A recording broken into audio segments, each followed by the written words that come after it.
जय हिंद। आज हम लोग पढ़ेंगे पर्यावरण और पर्यावरण में पढ़ेंगे पर्यावरणीय भूगोल एवं अंतरिक्ष विज्ञान के बारे में। इससे पहले इसकी एक क्लास आप लोगों को मिल चुकी है और आज इस पर्यावरणीय भूगोल और अंतरिक्ष विज्ञान की दूसरी क्लास है। तो आइए स्टार्ट करते हैं। देखिए, उत्तरी गोलार्ध की प्रमुख अक्षांश रेखाएं कौन कौन सी होती हैं, इसके बारे में हम लोग पढ़ेंगे। ठीक है, जो उत्तरी गोलार्ध आप होता है, इसकी जो प्रमुख अक्षांश रेखाएं कितने अंश डिग्री पे होती हैं। तो देखिए, जो 23.5 अंश डिग्री होती है, क्या जो 23.5 अंश उत्तर में होती है, ये क्या होती है, कर्क रेखा होती है। और जो 66.5 अंश उत्तर में होती है, उसको हम लोग क्या कहते हैं, उत्तर ध्रुव रेखा।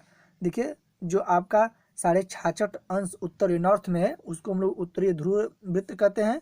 और जो 23.5 अंश जो नॉर्थ में है, उसको क्या कहते हैं, कर्क रेखा कहते हैं। और जो 90 अंश यानी 90 डिग्री जो है, ये अगर उत्तर में है, तो उसको क्या कहते हैं, हम लोग उत्तरी ध्रुव कहते हैं। उसको क्या कहते हैं, उत्तरी ध्रुव। तो ये हो गया उत्तरी गोलार्ध की प्रमुख अक्षांश रेखाएं। क्या कौन कौन सी रेखाएं हैं, कर्क रेखा है, उत्तर ध्रुव वृत्त है और उत्तरीय ध्रुव है। 23.5 अंश पर आपका कर्क रेखा होता है, 66.5 अंश उत्तर जो होता है तो वह उत्तर ध्रुव वृत्त होता है, और जो 90 अंश नॉर्थ में होता है वो आपका उत्तरी ध्रुव होता है। तो ये उत्तरी गोलार्ध की जो प्रमुख अक्षांश रेखाएं हैं। अब हम लोग बात करेंगे दक्षिणी गोलार्ध की प्रमुख अक्षांश रेखाओं के बारे में। ठीक है, देखिए, ये आपका है दक्षिणी गोलार्ध की प्रमुख अक्षांश रेखाएं। इसमें अगर आप 23.5 अंश दक्षिण में जाएंगे तो आपको क्या मिलेगा, मकर रेखा। कौन सा मिलेगा, मकर रेखा। उत्तरी गोलार्ध में आप लोग 23.5 अंश उत्तर में जा रहे थे तो कर्क रेखा मिल रही थी, लेकिन यहाँ पे अगर आप 23.5 अंश दक्षिण में जाएंगे तो आपको कौन सी रेखा मिलेगी, आपको यहाँ पे मकर रेखा मिलेगी। अब बात करते हैं हम लोग 66.5 अंश। अगर 66.5 अंश आप दक्षिण में जाएंगे तो यहाँ पे मिलेगा दक्षिणीय ध्रुव वृत्त। वहाँ पे कौन सा मिल रहा था, उत्तरीय ध्रुव वृत्त, लेकिन यहाँ पे अगर दक्षिण में जाएंगे तो आपको ये दक्षिणी ध्रुव वृत्त मिलेगा। अगर 23.5 अंश दक्षिण में जाएंगे तो वहाँ पे आपको क्या मिलेगा, मकर रेखा मिलेगी। अब बात करते हैं 90 डिग्री दक्षिण में। आप उत्तर में जा रहे थे, उत्तरी ध्रुव मिल रहा था, लेकिन जब 90 डिग्री अगर दक्षिण में जाएंगे तो ये आपको दक्षिणी ध्रुव मिलेगा। तो ये थे दक्षिणी गोलार्ध और उत्तरी गोलार्ध की कुछ प्रमुख अक्षांश रेखाएं, जहाँ से कि क्वेश्चन आपके टीचिंग एग्जाम में बनते हैं। देखिए, यहाँ पे आपको ये 23.5 अंश जो दक्षिण दिशा में मकर रेखा है, ये आपके यूपी टेट 2017 में पूछा गया है। अब बात करें कुछ ऐसे पॉइंट की जिनका जानना आपको लिए बेहद जरूरी है, तो आइए इसको भी देख लिया जाए। ठीक है, थोड़ा सा मैं इसको जूम कर दे रहा हूँ। देखिए, पॉइंट है ये कि भारत का मानक समय, जो भारत है इसका जो मानक समय है 82.5 अंश पूर्वीय देशांतर यानी प्रयागराज के पास मिर्जापुर। कहाँ पे, 82 अंश पूर्वी देशांतर यानी प्रयागराज के पास मिर्जापुर। जो ग्रीनविच मीन टाइम, जो ग्रीनविच मीन टाइम से 5.5 क्या है, 5.5 घंटा आगे है। क्या है, जो 5.5 घंटा आगे है। तो जो भारत का जो मानक समय है वो क्या है, जो भारत का जो मानक समय है ये 82.5 पूर्वी देशांतर यानी प्रयागराज के पास मिर्जापुर जो ग्रीनविच मीन टाइम से 5.5 घंटा क्या है, आगे है। ये आपका क्या है, भारत का मानक समय। ठीक है, अब सबसे अधिक टाइम जोन किस देश में है, तो ये आपका देखिए रूस में 11 है और अमेरिका में 9 है। सबसे अधिक टाइम जोन वहाँ पे होता है। ठीक है, अब बात करेंगे पृथ्वी व सूर्य के बीच चंद्रमा का आ जाना कहलाता है मोस्ट इंपॉर्टेंट क्वेश्चन। सूर्य ग्रहण और चंद्र ग्रहण, ये क्या है, इसमें बच्चे कन्फ्यूजन करते हैं कि कब सूर्य ग्रहण लगता है और कब चंद्र ग्रहण लगता है। तो देखिए, जब पृथ्वी व सूर्य के बीच जब चंद्रमा आता है, जब पृथ्वी और सूर्य के बीच में जब चंद्रमा आएगा, ये चंद्रमा जब आ जाएगा बीच में तो सूर्य ग्रहण लगेगा। ठीक है, क्या लगेगा, सूर्य ग्रहण लगेगा।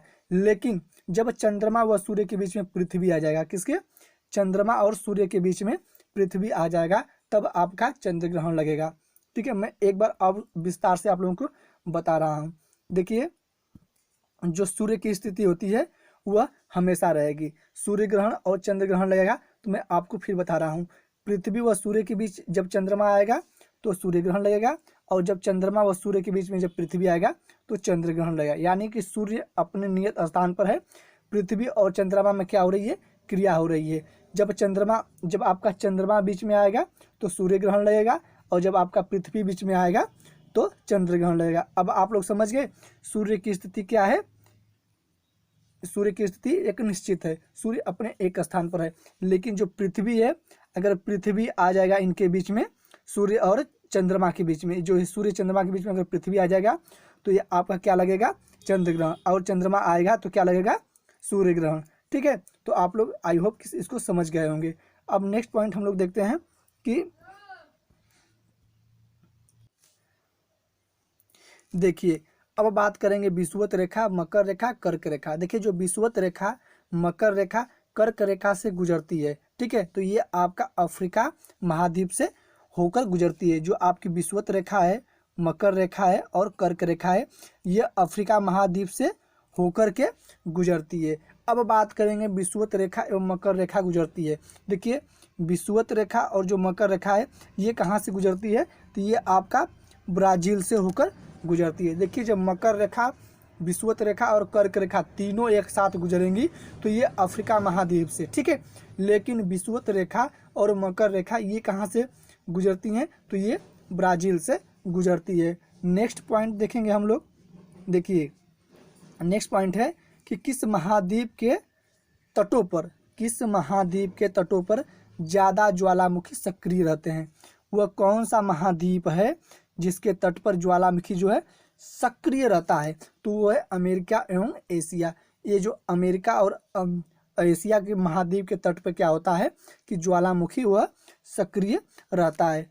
अब बात करेंगे किस महाद्वीप में एक भी ज्वालामुखी नहीं है, तो वह आपका ऑस्ट्रेलिया है। पूछ लेगा आपसे एग्जाम में कि वो कौन सा महाद्वीप है जहाँ पर एक भी ज्वालामुखी नहीं है, तो आप उसको लगाएंगे ऑस्ट्रेलिया। ठीक है, अब बात करेंगे भूमध्य सागर का प्रकाश स्तंभ को हम लोग क्या बोलते हैं, स्ट्रोम्बोली। क्या बोल देंगे, स्ट्रोम्बोली। ये भूमध्य सागर का क्या है, प्रकाश स्तंभ है। विश्व का सबसे ऊंचा ज्वालामुखी, बहुत ही इंपॉर्टेंट क्वेश्चन है।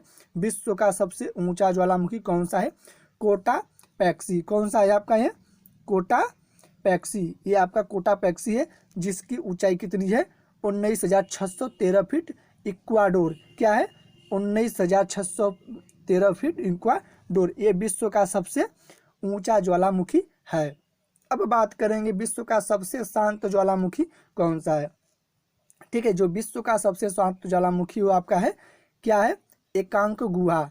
एकांक गुहा जिसको हम लोग एंडीज पर्वत कहते हैं, ये विश्व का सबसे शांत ज्वालामुखी है। यहाँ पे देखिए ज्वालामुखी के बारे में आपको विस्तार से समझाया गया है। ज्वालामुखी 3 प्रकार के होते हैं, एक सक्रिय होता है, एक सुषुप्त या प्रसुप्त ज्वालामुखी, और एक मृत जिसको हम लोग शांत ज्वालामुखी कहते हैं। देखिए सक्रिय ज्वालामुखी में माउंट एटला इटली में आया था। ठीक है, लिपारी द्वीप समूह इटली का, स्ट्रोम्बोली भूमध्य सागर का प्रकाश स्तंभ, ये कौन से हैं, ये सब सक्रिय ज्वालामुखी। इक्वाडोर का कोटोपैक्सी, ये क्या है, ये सब सक्रिय ज्वालामुखी। अंडमान निकोबार का वैनन द्वीप यानी भारत का एकमात्र सक्रिय ज्वालामुखी, जो अंडमान निकोबार है ये भारत का एकमात्र ऐसा क्या है, सक्रिय ज्वालामुखी है भारत का। ठीक है, माउंट एरेबस, ये अंटार्कटिका महासागर में क्या है, द्वीप में, अंटार्कटिका जो द्वीप है यहाँ पर है माउंट एरेबस क्या है। उसके बाद है मौना लोआ हवाई द्वीप समूह है,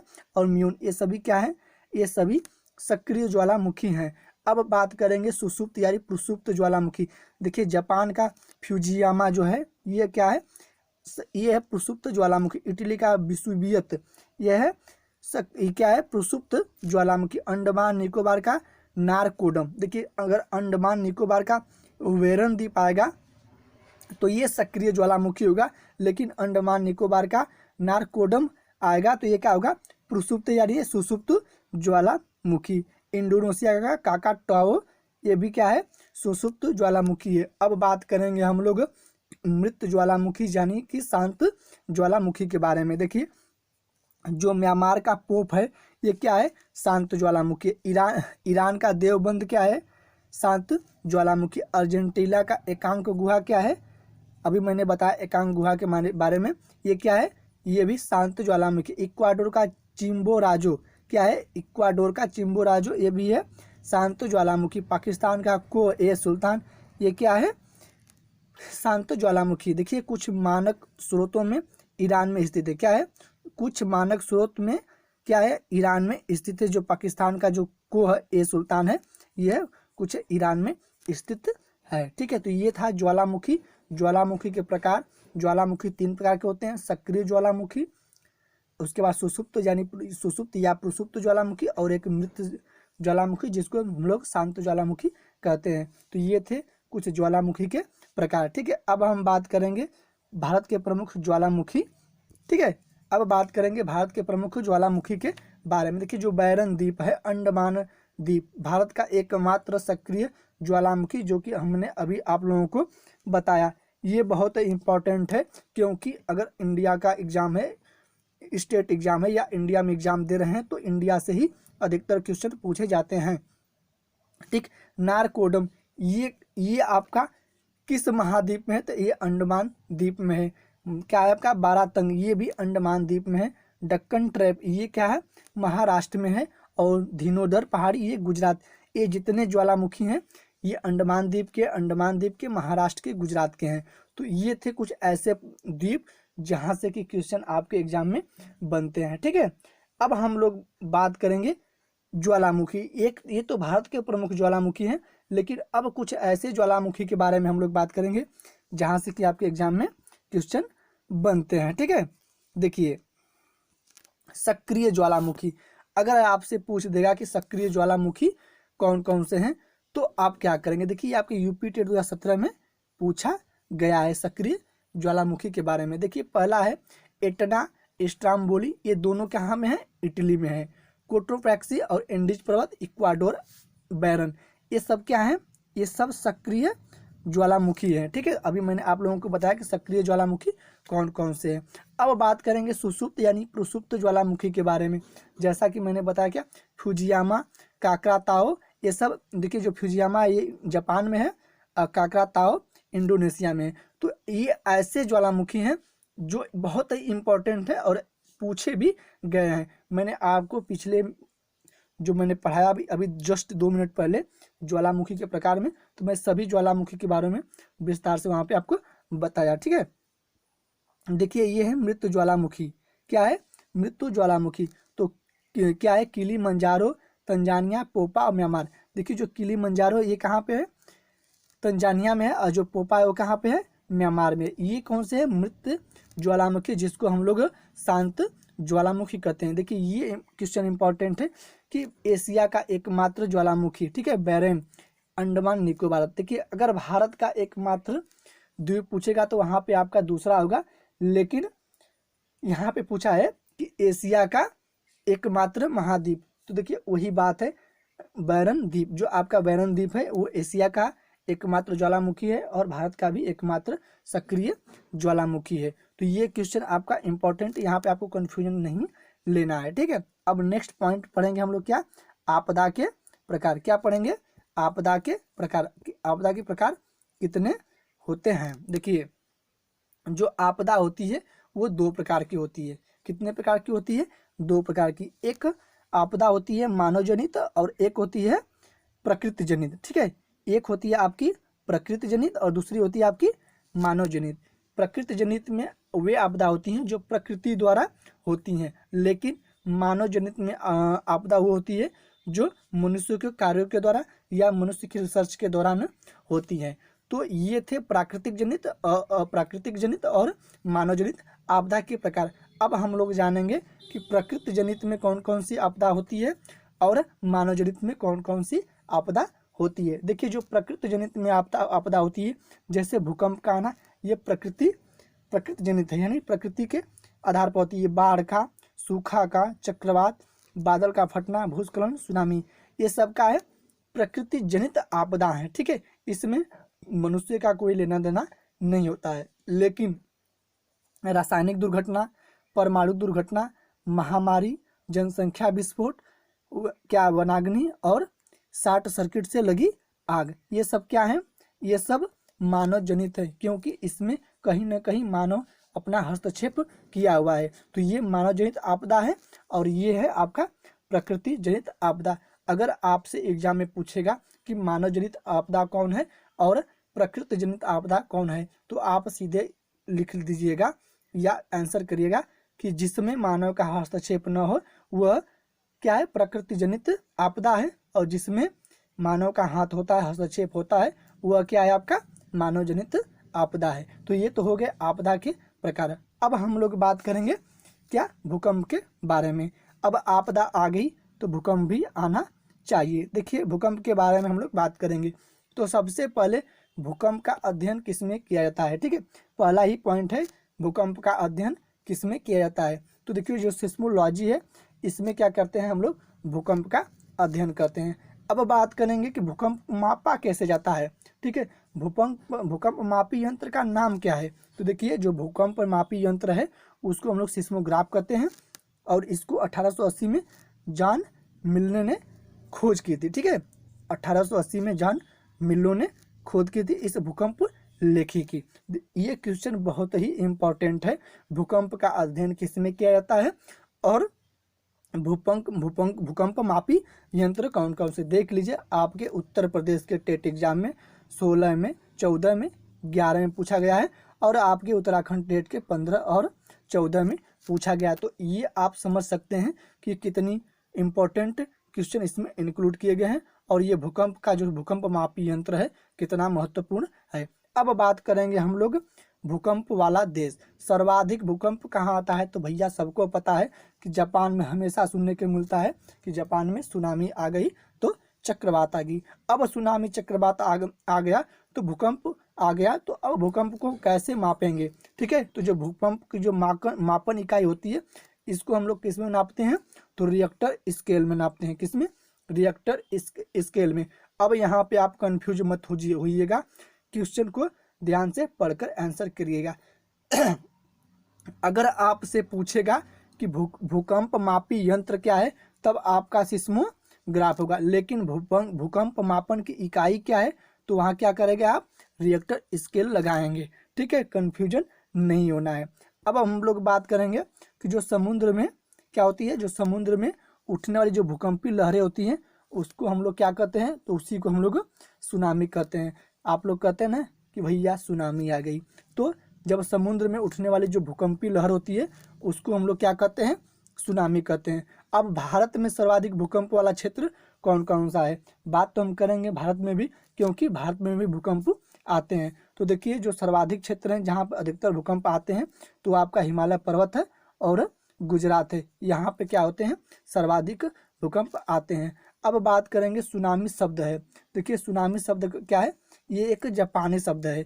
क्यों जापानी रखा गया, अब ऐसा मत कहिएगा कि जापान में अधिक भूकंप आते हैं तो इसका नाम सुनामी रखा गया है, हो सकता है रखा गया हो, लेकिन इसके बारे में बाद में बताएंगे। जो सुनामी शब्द है ये क्या है, ये जापानी शब्द है। देखिए रिक्टर मापक पर अंकित अंक, देखिए जो भूकंप मापने की जो इकाई रिएक्टर स्केल है इस पे अंकित जो अंक होते हैं वो क्या होते हैं, वो 0 से 9 तक होते हैं। क्या, 0 से 9 तक होते हैं, कि वही रिएक्टर स्केल बताता है कि वहाँ पे भूकंप कितना इकाई भूकंप आया था, ठीक है। अब हम लोग बात कर लिए भूकंप की, आपदा की, तो चक्रवात के भी बारे में कुछ बात करना बहुत ही जरूरी है।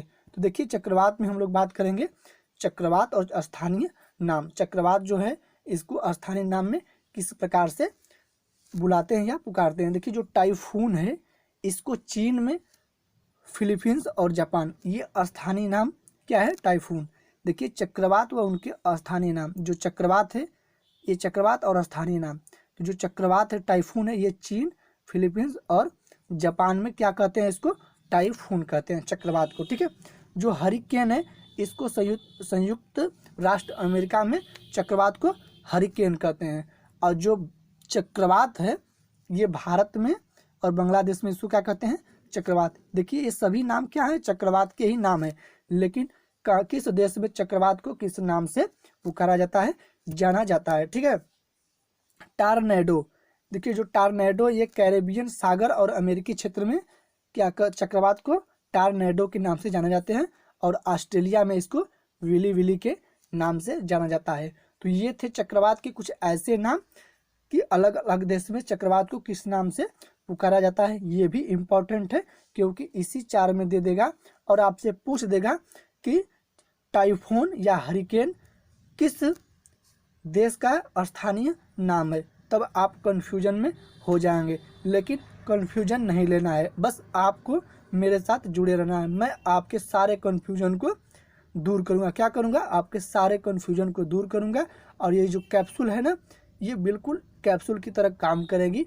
खाएंगे आप और हमेशा स्वस्थ रहेंगे। एग्जाम में आपका दिमाग डिस्टर्ब नहीं होगा। क्या होगा? डिस्टर्ब नहीं होगा। तो बस ये थी आज की क्लास। अगर अभी तक आप हमारे चैनल को सब्सक्राइब नहीं किए तो सब्सक्राइब करें, बेल आइकन दबाना ना भूलें, और हाँ, दोस्तों को शेयर करना भी ना भूलें। तो बस आज के लिए बस इतना ही। जय हिंद, जय भारत।